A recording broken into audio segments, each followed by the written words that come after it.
જય શ્રી કૃષ્ણ, જય માતાજી મિત્રો. ગયા વિડીયોમાં આપણે અપરા એકાદશીની પાવનકારી કથાનું શ્રવણ કર્યું હતું અને આજે આપણે પુરુષોત્તમ માસ મહાત્મય અધ્યાય 3 કે જેનું નામ છે મલ માસની કથાનો આરંભ અને પુરુષોત્તમ માસની પાવનકારી કથા કે જેનું નામ છે શ્રદ્ધાનું ફળ શ્રવણ કરીશું. અધ્યાય 3 મલ માસ કથાનો આરંભ. શૌનકાદિ ઋષિઓના પૂછવાથી સૂત પુરાણીએ કહ્યું, હે મુનિશ્રેષ્ઠો, નારદજી સમક્ષ શ્રી નારાયણે જે કહ્યું તે હું તમને કહું છું તે સાંભળો. ભગવાન નારાયણે નારદજીને ઉદ્દેશીને કહ્યું, હે બ્રહ્માપુત્ર નારદ, આ કથા શ્રી કૃષ્ણએ યુધિષ્ઠિરને કહી હતી. આ કથા શ્રવણના ફળ સ્વરૂપે તેઓ કૌરવોના ત્રાસથી મુક્ત થઈ સુખ શાંતિ પામ્યા હતા. દુષ્ટ દુર્યોધન આદિ કૌરવોએ પાંડવોને કષ્ટ આપવામાં કંઈ કચાશ રાખી ન હતી. તેઓને લાક્ષાગ્રહમાં બાળી નાખવાનો પ્રપંચ કર્યો. પાંડવો સાથે જુઠ્ઠું રમીને કપટથી તેમને હરાવ્યા. દુશાસને દ્રૌપદીને ભરી સભામાં તેનો ચોટલો ખેંચીને લાવ્યો અને તેને નગ્ન કરવાની પેરવી કરી. દ્રૌપદીની પ્રાર્થના સાંભળી શ્રીકૃષ્ણએ 999 વસ્ત્રો પૂરીને દ્રૌપદીની લાજ જાળવી. શરત પ્રમાણે પાંડવો 13 વર્ષ સુધી વનમાં રહ્યા. પાંડવો કામ્યક વનમાં રહેતા હતા. ત્યાં શ્રીકૃષ્ણ તેમને મળવા આવ્યા. કોપાયમાન અને નારાજ થયેલા શ્રીકૃષ્ણને અર્જુન હાથ જોડીને કહેવા લાગ્યો, હે પ્રભુ, આપ કોપાયમાન ન થાઓ. આપ જગતના પાલન કરતા કહેવાઉં છો. આથી આપ શાંતિ ધારણ કરો. અમે આપને શરણે છીએ. અર્જુનની નમ્ર વાણી સાંભળીને શ્રીકૃષ્ણનું ક્રોધી સ્વરૂપ બદલાઈ ગયું. હવે તેમણે હાસ્યસહ અર્જુનને કહ્યું, અર્જુન, હું મારા કષ્ટને સહન કરી શકું છું, પરંતુ મારા ભક્તોના એક રાઈના દાણા જેટલા દુઃખને પણ હું મેરુ સમાન સમજું છું. મારા ભક્તોના દુઃખ દૂર કરવા માટે અજન્મા હોવા છતાં જન્મ લઉં છું. હવે તમારા દુઃખો થોડા સમયમાં દૂર થશે. માનવીને સુખ, દુઃખ, હાનિ, લાભ કર્મના ફળ રૂપે મળે છે. આ કર્મના બંધોનો દૂર કરવા માટે માનવીએ ધર્મ, વ્રત અને તપ દ્વારા શરીર અને આત્માને પવિત્ર બનાવવા જોઈએ. હવે પછી જે મહિનો આવે છે તેને અધિક માસ કહેવામાં આવે છે. આ માસમાં વ્રત, નિયમ, ધ્યાન આદિ કરવાથી તેના પ્રભાવે ફરી તમારું રાજ્ય, સુખ, વૈભવ આદિ તમને પાછા મળશે. શ્રીકૃષ્ણના આ વચનો સાંભળીને અર્જુને પૂછ્યું, આ અધિક માસ શું છે? તેનું શા માટે વ્રત કરવું? તેનાથી ફળની શી પ્રાપ્તિ થાય છે? એ બધું અમને વિગતે સમજાવો. શ્રીકૃષ્ણએ તેના જવાબમાં કહ્યું, વર્ષ, માસ, દિવસ, પ્રહર, ઘડી, પળ અને વિપળ બધા કાળના વિભાગો છે. સમુદ્ર, નદી, તળાવ, કૂવા, ઝરણા એ બધા જળના વિભાગો છે. આ બધા વિભાગોને તેમના દેવોની કૃપાથી સુખ મળતું હોય છે. એવામાં સંજોગો વશાત એક વધારાનો માસ ઉત્પન્ન થયો, પરંતુ આ માસનો અધિષ્ઠતા દેવ ન હતો. આથી લોકો આ માસને મલમાસના નામે ઓળખવા લાગ્યા. વળી આ માસને મલિન માની ભાવિકો તે માસમાં સત્કાર્ય કરતા નહીં, કારણ કે આ માસમાં સૂર્ય એક જ રાશિમાં રહેતો હતો. તેથી લોકો તેને નિંદાપાત્ર ગણતા. આ રીતે અડધૂત થયેલ આ મલમાસ બહુ નિરાશ થયો. કેટલીક વાર તેને આપઘાત કરવાનું મન પણ થતું. એકવાર વૈકુંઠ લોકમાં મારી પાસે આવ્યો અને આંસુભીની આંખે નમ્રતાથી તેણે પોતાનું દુઃખ કહેવાનું શરૂ કર્યું. પુરુષોત્તમ માસ મહાત્મય મલમાસ કથાનો આરંભ નામનો 3 અધ્યાય અહીં પૂર્ણ થાય છે. હવે આપણે પુરુષોત્તમ માસની પાવનકારી કથા કે જેનું નામ છે શ્રદ્ધાનું ફળ શ્રવણ કરીએ.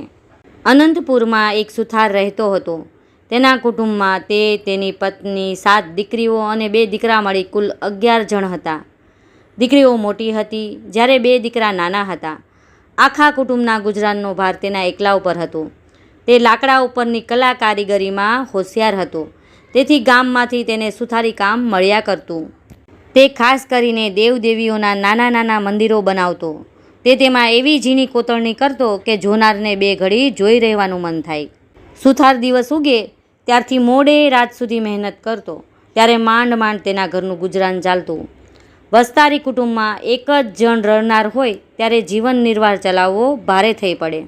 દીકરીઓ મોટી હોવાથી સુથારે સારા મૂર્તિયા શોધીને પરણાવવા માંડી અને સાસરે વળાવવા માંડી. લગ્નના ખર્ચામાંથી સુથાર ઊંચો આવતો જ ન હતો. વળી દીકરીઓ અવારનવાર સાસરેથી પિયરમાં આવે ત્યારે તેને કપડાં લત્તા અને કંઈક રોકડ આપવી પડે. આથી સુથાર દિવસે ને દિવસે આર્થિક રીતે ઘસાતો જતો હતો. જેમ જેમ દિવસો વીતતા ગયા તેમ તેમ સુથારની ચિંતા વધતી ગઈ. વળી જુવાની હતી ત્યાં સુધી તો તે રાત દિવસ કામ ખેંચતો, પણ હવે તો શરીર ના પાડવા લાગ્યું. શરીર થાકી જવા લાગ્યું. છતાં સુથાર જેમ તેમ કરીને ઘરનું ખર્ચ કાઢવા મહેનત કરતો. જુવાનીમાં સુથારને ભગવાન સાંભળ્યા ન હતા. તે તો પોતાના કામમાં જ રચ્યો પચ્યો રહેતો. હવે ઉંમર થતાં તે રોજ સવારે ઉઠીને દેવદર્શને જવા લાગ્યો. ક્યારેક કથા વંચાતી હોય, કીર્તન થતું હોય ત્યારે તે સાંભળવા બેસી જતો. એકવાર ગામમાં એક કથાકાર આવ્યા. તે સુંદર કથા કરે. સુથાર તેમની કથા સાંભળવા બેઠો. કથાકારે કહ્યું, પ્રાણી માત્રના ભરણ પોષણની ચિંતા દરરોજ ભગવાન રાખે છે. તે કીડીને કણ અને હાથીને મણ દેનારો છે. તે ભૂખ્યા ઉઠાડે છે પણ કોઈને ભૂખ્યા સુવડાવતો નથી. છતાં માણસ ચિંતામાં ને ચિંતામાં આખી જિંદગી પસાર કરે છે. તે ભગવાન ઉપર ભરોસો રાખતો નથી. ભગવાન ઉપર ભરોસો રાખનાર કદાપી દુઃખી થતા નથી. ભગવાનને તેની ચિંતા કરવી પડે છે. કથાકારના આ શબ્દો સાંભળી સુથારને પસ્તાવો થવા લાગ્યો. તે વિચારવા લાગ્યો કે આખી જિંદગી મેં ઢસરડો જ કર્યો છે. કોઈ દિવસ શાંતિથી બેસી ભગવાનનું નામ નથી લીધું. હજુ એ સમય છે. ભગવાનનું નામ લઉં, તેનું ભજન કરું, તેનું સ્મરણ કરું, તો આ અવતાર તો એળે ગયો પણ પરલોક તો સુધરી જશે. આમ વિચાર કરતો કરતો સુથાર ઘેર આવ્યો અને તેની પત્નીને ઉદ્દેશીને કહ્યું, હવે મારાથી કામ થતું નથી, એ તો તું જાણે છે. હવે તો બની શકે તેટલું ભગવાનનું નામ લઉં. ભગવાન મને બળ આપશે તો થોડું ઘણું કામ કરીશ, જેથી આપણું ગુજરાન ચાલે. બાકીનો સમય ભગવાનની ભક્તિમાં ગાળીશ. 1000 હાથવાળો મારો નાથ આપણને મદદરૂપ થશે. પત્ની બોલી, તમારું કહેવું ખરું છે. તમે ઘણું વેતરું કર્યું. હવે ભગવાન ઉપર શ્રદ્ધા રાખી તેની ભક્તિ પણ કરતા રહો. ભગવાન જાણે સુથારની કસોટી કરી રહ્યો હોય તેમ તેની સ્થિતિ દિવસે ને દિવસે બગડવા લાગી. તે રોજ ભગવાનની ભક્તિ કરતો હતો પણ સુથારી કામ મળતું નહીં. આથી ક્યારેક ઘરમાં ચૂલો ન સળગે તેવી હાલત થઈ જતી. આમ થતાં પત્ની મૂંઝાઈ જતી અને પતિને 2 શબ્દો કહેવા ઈચ્છા થતી, પણ તે મૌન રહેતી. સુથારને તો ભગવાનમાં અતૂટ શ્રદ્ધા બેસી ગઈ હતી કે મારો વાલો મોડે વહેલે પણ અમને સહાય કરશે. તે દરરોજ કથા વાર્તામાં જતો હતો. એવામાં પુરુષોત્તમ માસ આવ્યો. કથાકારે પુરુષોત્તમ ભગવાનના મહિમાની વાત કરતાં કહ્યું, પુરુષોત્તમ માસ આવી રહ્યો છે. આ પવિત્ર માસમાં જે કોઈ વ્રત કરે, આખો મહિનો નાય, દેવ દર્શન કરે, કાંઠા ગોરમાની વાર્તા સાંભળે, ઉપવાસ એકટાણા કરે, યથાશક્તિ દાન પુણ્ય કરે, તો પુરુષોત્તમ ભગવાનની કૃપાથી તેનું દારિદ્ર્યપણું દૂર થઈ જાય છે. સુથારે ઘેર આવી પત્નીને આ વાત કરી અને બંનેએ પુરુષોત્તમ માસનું વ્રત લેવાનો સંકલ્પ કર્યો. પુરુષોત્તમ માસ બેઠો. સુથાર તથા તેની પત્ની રોજ પ્રાતઃકાળે નદીએ જઈને નાહી આવી દેવ દર્શન કરી યથાશક્તિ બ્રાહ્મણને દાન સીધું આપી ભગવાનનું રટણ કરવા લાગ્યા. પતિ પત્ની શ્રદ્ધાથી વ્રત કરી રહ્યા હતા. અધિક માસ પૂરો થવાના થોડા દિવસ બાકી હતા. ઘરમાં અન્નનો દાણો પણ ન હતો. દરરોજ બ્રાહ્મણને સીધું કેવી રીતે આપવું તેની ચિંતા તેમને સતાવતી હતી. એક દિવસ સુથાર વહેલો ઉઠી દિશાએ જવા જંગલમાં ગયો. તે ઢાળ પડતી જગ્યાએ હાજત કરવા બેઠો. 2 દિવસના ઉપવાસ હતા. વળી ઢાળ હતો તેથી સુથારે પડી ન જવાય એટલા માટે એક ઝાંખરાનું મૂળિયું પકડી રાખ્યું. મૂળિયાને આમ તેમ હલાવતા જતાં તે ઉખડી ગયું અને ત્યાં ખાડો પડ્યો. તેમાં કંઈક ચળકવા લાગ્યું. સુથારે ચળકાટ જોયો પણ હજુ અંધારું હતું, તેથી તેને સમજ ન પડી કે અંદર શું છે. તે તો ત્યાં બેસી રહ્યો. થોડું અંજવાળું થતાં તેણે જોયું કે ખાડામાં હીરા પડ્યા હતા. તે જ ચમકી રહ્યા હતા. તેનો સુથારને ખ્યાલ આવ્યો. સુથારે આનંદ અને હરખ સાથે હીરા ઉઠાવ્યા. તેણે જોયું તો તેની નીચે સોનામહોરો પડી હતી. માટી કાઢીને ખાડો જરા ઊંડો કર્યો તો તાંબાનો ચરુ દેખાયો. આખો ચરુ સોનામહોરોથી ભરેલો હતો. આ બધું જોઈ સુથારના આનંદનો પાર ન રહ્યો. પછી વિચાર આવ્યો કે આ તો દાટેલું ધન, આ મારાથી ના લેવાય. મારા ઘરમાંથી ચરુ નીકળ્યો હોય તો તે મારા હકનો ગણાય, પણ આ તો પાદરે પડેલું ધન, મારાથી ન લેવાય. હાલમાં પુરુષોત્તમ ભગવાનનું વ્રત કરું છું, તેથી પરધન લઉં તો પાપી કહેવાઉં. આમ વિચારી સુથાર ચરુ લીધા વગર ઘેર પાછો ફર્યો. સુથાર રોજ દિશાએ જતો પણ બહુ વાર ન લાગતી. પણ આજ ઘણો સમય થવાથી સુથારની પત્ની ચિંતા કરતી બારણે ઊભી ઊભી સુથારની પ્રતીક્ષા કરી રહી હતી. સુથારે ઘરે આવીને પોતાની પત્નીને સોનાના ચરુની વાત કરી. પત્ની તો આ વાત સાંભળીને રાજી થઈ ગઈ.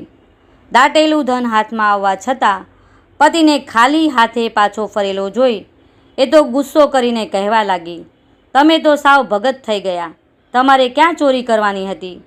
અરે રે, ઘરે બેઠા ગંગા આવી અને તમે તો કોરા જ રહ્યા. અકર્મીનો પડ્યો કાણો જ હોય. ચાલો મને દેખાડો એ જગ્યા, હું એ ચરું લઈ આવું. સુથાર કહે, એ તો અણહકનું ધન કહેવાય, એ લઉં તો મારી ભક્તિ એળે જાય. હવે તેલ તાવડો છોડો અને ચાલો મારી સાથે, લક્ષ્મી ચાંદલો કરવા આવી છે, એને વધાવી લો. ભગવાન ઉપર મને શ્રદ્ધા છે, પારકા ધનને હું હાથ નહીં લગાડું. તારે જોઈતું હોય તો જઈને લઈ આવું. મારા ભગવાન મને ન્યાલ કરવો હશે તો ઘરમાં બેઠા બેઠા ધનનો વરસાદ વરસાવશે. આ સાંભળીને પત્ની તો કપાળ કૂટવા લાગી, પણ સુથાર એકનો બે ન થયો. પત્નીએ બહુ ધમપછાડા કર્યા. ત્યારે એણે એ સ્થળની નિશાની આપીને કહ્યું, તારે ચરું જોઈતો હોય તો લઈ આવ, હું તો નહીં જાઉં. સુથારણે જવાની તૈયારી કરી એટલે સુથારે કહ્યું, સૂર્યોદય થતાં જ નદીએ નાહવા જવાનો આપણો નિયમ છે. જો એ નિયમ તૂટશે તો ભગવાન નારાજ થશે. છેવટે સુથારણે જીદ છોડી બંને નદીએ નાહવા ગયા. જ્યારે સુથાર અને તેની પત્ની ઊંચા અવાજે સોના મહોરો ભરેલા ચરુની વાત કરી રહ્યા હતા, ત્યારે તેમની બંનેની વાત પડોશમાં રહેતો વાળંદ સાંભળતો હતો. જેવા સુથારણ નદીએ નાહવા ગયા કે તરત વાળંદે તેની પત્નીને ઉઠાડીને બધી વાત કરી. બંને તૈયાર થઈ ચરુ લેવા ઉપડ્યા. સુથારે વાતમાં જગ્યાની એંધાણી બતાવી હતી. તે આશરે તેઓ ત્યાં પહોંચી ગયા. ચરુવાળી જગ્યાની ઉપર તાજી માટી વાળેલી હતી એટલે તેમને તરત તેની ખબર પડી ગઈ કે અહીં ચરુ છે. બંનેએ હાથોહાથ માટી ખોદી નાખી. તેમણે જોયું કે ખાડામાં તો મોટા મોટા વીંછીઓ ખદબદતા હતા. આ દ્રશ્ય જોઈ બંને હેબતાઈ ગયા. તેમના આશ્ચર્યનો અને ગુસ્સાનો પાર ન રહ્યો. તેમણે મનમાં નક્કી કર્યું કે સુથારણે અમારું જૂનું વેર વાળવા માટે વીંછીઓ કરડાવવાનું આ કાવતરું રચ્યું છે. બસ હવે અમે એને ખબર પાડી દઈએ ત્યારે જ ખરા. આવો વિચાર કરી તેમણે ખાડાવાળી માટીમાંથી વીંછીઓ ભરેલ ચરુ પોતાની સાથે લાવેલ ચાદરમાં બાંધી પોતાને ઘરે લઈ આવ્યા. એ ચરુ લઈને વાળંદ છાપરે ચડી ગયો અને સુથારના નળિયા ખસેડીને ત્યાં બેઠો. સુથાર અને તેની પત્ની સ્નાન કરીને પાછા આવ્યા. સુથાર ભગવાનની પૂજા કરવા બેઠો. લાગ જોઈને વાળંદે ચરુ ઊંધો વાળી દીધો. ખડીંગ ખડીંગ કરતી સોના મહોરો વરસી. સુથાર અને તેની પત્ની તો હેબતાઈ ગયા. સુથારની આંખમાં આંસુ આવી ગયા. અરે રે, ભગવાનને મારા માટે કેવું કષ્ટ લીધું. મેં ઘરે બેઠા ધન માંગ્યું તો તેમણે છાપરું ફાડીને સોના મહોરો વરસાવી. સુથારને પુરુષોત્તમ ભગવાન ઉપર અપાર શ્રદ્ધા હતી. તેથી તે એમ સમજ્યો કે ભગવાનનું વ્રત ફળ્યું છે. ભગવાને ખુશી થઈને ઘેર બેઠા લક્ષ્મી મોકલી છે. હવે ધન લેવામાં વાંધો નહીં. તેથી સુથાર અને સુથારણે બધી સોના મહોરો એક કોઠીમાં ભરી દીધી. થોડા હીરા હતા તે ડાબલીમાં મૂકી દીધા. સુથારણ બોલી, હું તમારું કહેવું માનતી ન હતી, પરંતુ તમારી શ્રદ્ધા ફળી ત્યારે માનવું પડે છે કે ભગવાન ઉપર જે શ્રદ્ધા રાખે છે તે ફળ્યા વગર રહેતી નથી. આ બાજુ અદેખો વાળંદ અને તેની પત્ની રાહ જુએ છે કે હમણાં સુથારના ઘરમાંથી બૂમાબૂમ થશે, રોકકળ થશે, ચીસો પડશે. ઘણી વાર થઈ પણ કઈ ચીસાચીસ ન સંભળાય એટલે વાળંદ જાતે સુથારના ઘરે જોવા ગયો. જોયું તો તે બેઠો બેઠો માળા ફેરવતો હતો. ધન તો જેના ભાગ્યમાં લખાયું હોય તેને જ મળે છે. સુથારના ભાગ્યમાં ઘેર બેઠા ધન મળવાનું લખેલું. તેથી વાળંદે ચરુ ઉપાડી લાવીને તેના ઘરમાં ઠાલવ્યો. ખરેખર ભગવાનની લીલાને કોણ પાર પામી શક્યું છે? સુથારણે ધન મળ્યાની વાત કોઈને જણાવી નહીં, પરંતુ તે ધનનો ઉપયોગ તે સારા કામમાં કરવા લાગ્યા. હવે તેની પાસે ધન આવવાથી તેઓએ પુરુષોત્તમ વ્રતનું ઉજવણું સારી રીતે કર્યું. ઘણા બ્રાહ્મણોને જમાડ્યા, દાન દક્ષિણા આપી અને અનેક સદાવ્રત બાંધ્યા. તેઓ હવે આખો સમય ધર્મ, ધ્યાન, કથા, કીર્તન અને ભગવાનના ભજનમાં આપવા લાગ્યા. હે પુરુષોત્તમ ભગવાન, તમે જે સુથારણને ફળ્યા એવા તમારા વ્રતમાં શ્રદ્ધા રાખનાર સર્વને ફળજો. બોલો શ્રી પુરુષોત્તમ ભગવાનની જય. જો મિત્રો તમને મારો આ વિડીયો પસંદ આવ્યો હોય તો મારી ચેનલને સબસ્ક્રાઈબ કરો, વિડીયોને લાઇક કરો અને તમારા મિત્રો સાથે શેર કરો અને કમેન્ટમાં જય પુરુષોત્તમ ભગવાન લખવાનું ચૂકશો નહીં. ફરી મળીશું પુરુષોત્તમ માસ મહાત્મય અધ્યાય 4 અને તેની પાવનકારી કથા સાથે.